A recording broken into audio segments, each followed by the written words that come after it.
దేవుని పరిశుద్ధ నామముకు మహిమ కలుగునుగాక.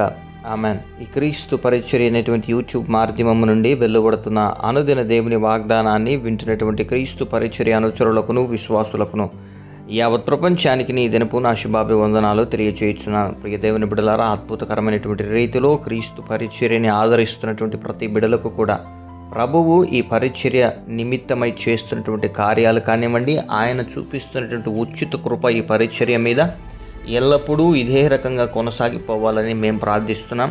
మీ ప్రార్థన అవసరతల నిమిత్తమై మీరు అందజేస్తున్నటువంటి ప్రతి అవసరత ఏదైతే ఉందో కామెంట్ సెక్షన్లో వాటన్నిటి నిమిత్తమై మేము ప్రార్థన చేస్తున్నాం. ఎవరూ కూడా విసుకక దేవుని మీద ఆధారపడాలి. బైబిల్ గ్రంథంలో ఉంటుంది, విసుకక ప్రార్థన చేయుడి అని. అంటే మనకు విసుగు వస్తుంది అని అంటే మనం దేవునిని సంపూర్తిగా విశ్వాసం ఉంచట్లేదు దేవుని మీదనే, దేవుని సంపూర్తిగా ఇంకా తెలుసుకోలేదు అని.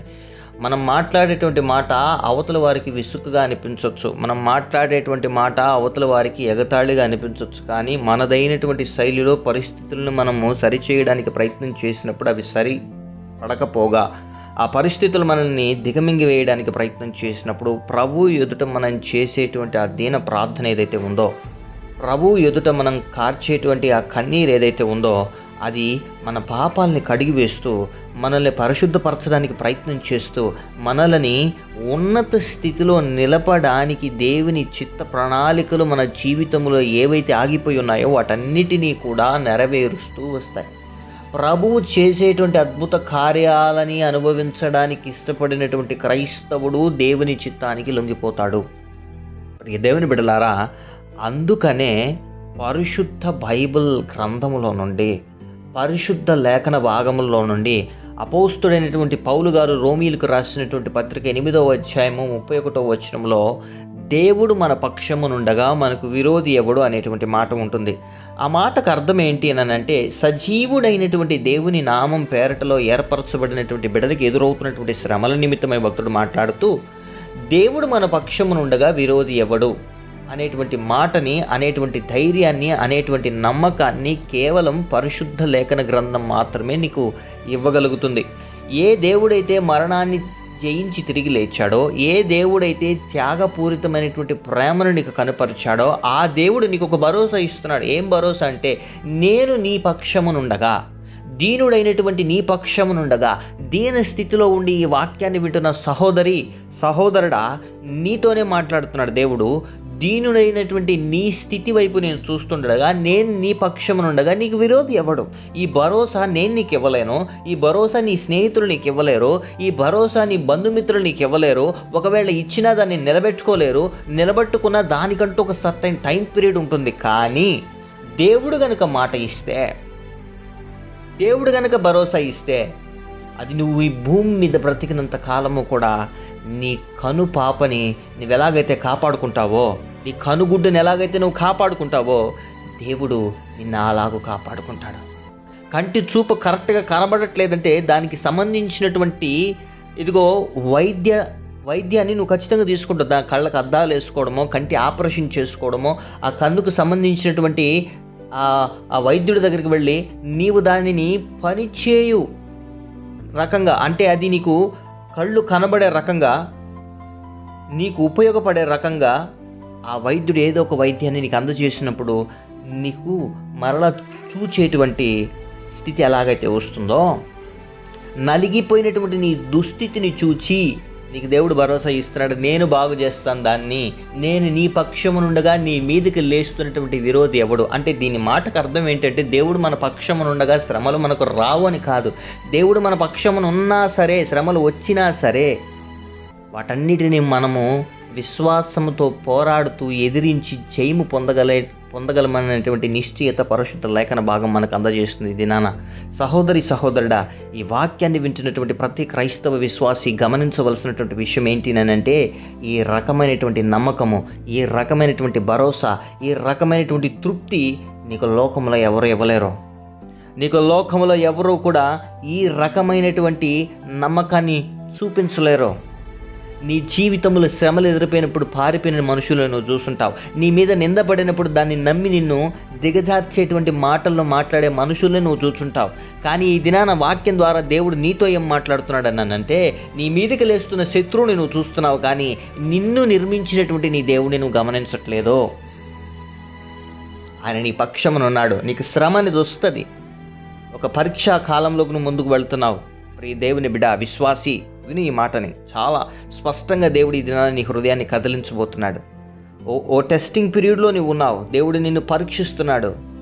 నీకు రాబోయేటువంటి ఆశీర్వాదాల నిమిత్తమై దాన్ని పొందుకునేటువంటి అర్హత నీవు కలిగి ఉండాలని దేవుడు నిన్ను పరీక్షిస్తున్నాడు. అగ్ని కొలిమిలో వేసినట్లు నీ పరిస్థితులు నిన్ను కాలుస్తున్నాయేమో, కానీ భయపడొద్దు, అధైర్యపడొద్దు. నా అనుకున్న వారి ఎదుటే నువ్వు అవమానపడి ఉండొచ్చు, తృణీకరింపబడి ఉండొచ్చు, వెలివేయబడి ఉండొచ్చు, అవమానపరచబడి ఉండొచ్చు, ఏ రకంగా అయినా నువ్వు నలిగిపోయి ఒంటరి స్థితిలో ఉండొచ్చు. కానీ నీ పక్షమునున్నటువంటి దేవుడు నీ విరోధులైనటువంటి వారిని ఎదిరించి నిలబడగలిగేటువంటి సత్తాన్ని ఇప్పటివరకు నీకు ఇచ్చాడు కనుకే నువ్వు నిలబడుకుని ఉన్నావు. దేవుడు నీ పక్షమున లేడని అనుకోవద్దు. దేవుడు దీన స్థితిలో ఉన్నటువంటి నీ పరిస్థితిని చూచినటువంటి దేవుడు, దుస్థితిని అనుభవిస్తున్నటువంటి పరిస్థితిని చూచిన దేవుడు ఈ దినాన నీతోనే మాట్లాడుతున్నాడు.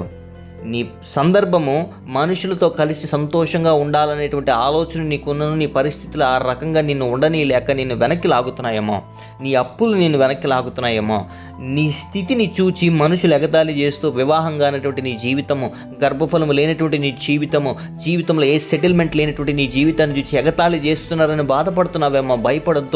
భయపడద్దు. ఆ మనుషుల్ని ఇప్పటి వరకు నువ్వు ఎదిరించావంటే, అదిగో అవమానాలన్నింటినీ ఇప్పటి వరకు తట్టుకున్నావంటే దేవుడు నీ వైపు ఇంకా చూస్తున్నాడు. దేవుడు నీతో మాట్లాడుతున్నాడు, నిన్ను సంధించి మాట్లాడుతున్నాడు, నీ హృదయాన్ని తాకి మాట్లాడుతున్నాడు. భయపడద్దు. ఆయన నీ పక్షమునున్నాడు. విరోధి అయినటువంటి అపవాదిని కూడా ఎదిరించి జయము పొందగలిగేటువంటి నిశ్చయత, నిబ్బరమైనటువంటి బుద్ధి, నిబ్బరమైనటువంటి ఆలోచన దేవుడు నీకు అనుగ్రహించబోతున్నాడు. సహోదరి, సహోదరుడా, చలిసిపోయిన స్థితిలో ఉన్నట్లయితే ఈ భరోసా మాట పరిశుద్ధ లేఖన గ్రంథంలోనే ఉంది. నా సొంత మాటల్లో నేను నీకు చెప్పట్లేదు. ఇదిగో, దేవుడు నిన్ను మర్చిపోలేదు. ఆయన నిన్ను మరువను, ఎడబాయను, నిన్ను విడువను అని సెలవిచ్చినటువంటి దేవుడు. ఆయన మీద నీవు గనక దృఢ నిశ్చయతతో విశ్వసించి అడుగు వేసినట్లయితే ఖచ్చితంగా నీ జీవితము, ఇదిగో, నీ కాలు బండ రాతి మీద నేను మోపుతావు, ఇసుక నేల మీద మోపావు, తుంగిపోయే ఊబిలో నువ్వు మోపావు. దేవుని మీద ఆధారపడి అడుగు వేయి. ప్రియ యవ్వన బిడ్డ, ఖచ్చితంగా నీ జీవితంలో జరిగినటువంటి ప్రతి పొరపాట్లని దేవుడు సరిచేస్తాడు. నీ జీవితంలో ఏది అవ్వలేదని నువ్వు అనుకోవచ్చు, ప్రతి దాన్ని జరిగించగలిగినటువంటి దేవుడు నీకున్నాడు. ఆయన మీద నీవు గనక ఇది నాన్న సంపూర్తిగా ఆనుకున్నట్లయితే ఖచ్చితంగా దేవుడు నీ జీవితంలో కార్యము చేసి ఆయన చేసినటువంటి వాగ్దానాలన్నింటినీ స్థిరపరిచి నేను ఉన్నత స్థితిలో నిలిపి భద్రపరిచి నడిపించి కాపాడునుగాక. ఆమెన్. ప్రార్థన. మహాపరిశుద్ధుడును, మహోన్నతుడును, సర్వోన్నతుడును, జీవాధిపతి, జీవము కలిగినటువంటి మా ప్రియ పరలోకపు తండ్రి, ఈ పరిశుద్ధ ఇదిగో ప్రభావైన వాగ్దానాన్ని ఎంతమంది బిడలైతే ప్రభావైన నీ పరిశుద్ధ గ్రంథములో నుండి వచ్చినటువంటి మాటల్ని విని ఉన్నారో బిడ్డలందరూ కూడా ఆశీర్వదింపబడి దీవింపబడుదురుగాక. ఆ బిడ్డల కష్టమును తీరుస్తావని, ఆ బిడ్డల పక్షాన నీవు ఉన్నావని మరొకసారి క్షుణ్ణంగా బిడ్డలతో మాట్లాడి ధైర్యపరిచిన రీతిని బట్టి నీకు వందనాలు. ఈ బిడ్డలు ఏ రకంగా అయితే నలిగిపోయిన స్థితిలో ఉన్నారో, ఈ బిడ్డలు ఏ రకంగా అయితే విసిగిపోయిన స్థితిలో ఉన్నారో బిడ్డల్ని భద్రపరచండి. బిడ్డలకి కావాల్సినటువంటి ఆరోగ్యాల్ని, సమృద్ధిని, సంక్షేమాన్ని అనుగ్రహించమని ప్రార్థన చేస్తుంటున్నాం. దయనొందినటువంటి జీవితంలో బిడ్డలకి కావాల్సినటువంటి ఆరోగ్యాన్ని, బలాన్ని, శక్తిని అనుగ్రహించండి, నెమ్మదిని అనుగ్రహించండి. జీవితంలో ఎదురవుతున్నటువంటి ప్రతి పరిస్థితుల నిమిత్తమై బిడ్డలకి కావాల్సినటువంటి ఉపాయాన్ని, మార్గాన్ని ఏర్పరిచి బిడ్డలను ఆశీర్వదించమని ప్రార్థన చేస్తున్నాం. శారీరకంగాను, మానసికంగాను, ఆధ్యాత్మికంగాను, ఆరోగ్యపరంగాను బిడ్డల్ని సంతృప్తికరమైనటువంటి మార్గములను నడిపించండి. ఆయుష్ని, బలాన్ని, శక్తిని, మెండైనటువంటి దీవెనలు కుమ్మరించమని ప్రార్థన చేస్తున్నాం. ఈ దిన దీవెలతో బిడ్డల్ని నింపి నడిపించండి. గొప్ప ఆశీర్వాదాన్ని అనుగ్రహించండి, గొప్ప దీవెనలను అనుగ్రహించమని ప్రార్థన చేస్తున్నాం. మానసికంగా నలిగిపోయినటువంటి స్థితిలో నుండి బిడ్డల్ని బయటకు తీసుకుని వచ్చి జీవితంలో ప్రభావైన బిడ్డల భవిష్యత్తుకి కావాల్సినటువంటి ఉపాయాలని నీవు అనుగ్రహించి నడిపించండి. మరి అనారోగ్య పరిస్థితుల్లో ఉన్న వారికి సంపూర్ణ ఆరోగ్యాన్ని, బలాన్ని, శక్తిని ప్రకటిస్తున్నాం. అప్పుల బాధలు ఉన్న వారికి విడుదలను ప్రకటిస్తున్నాం. అవమానంతో, నిందతో ప్రభావైన, నిట్టూర్పుతో ప్రభావైన, వేదన చెందుతున్న ప్రతి బిడ్డ జీవితంలో నీ కార్యమును నీవు నెరవేర్చి బిడ్డల్ని స్థిరపరచండి. వివాహాలు అవ్వడం లేదని బాధపడుతున్న బిడ్డలకి సాటిన సంబంధాలు వచ్చి ఘనముగా వివాహాలు జరుగును గాక.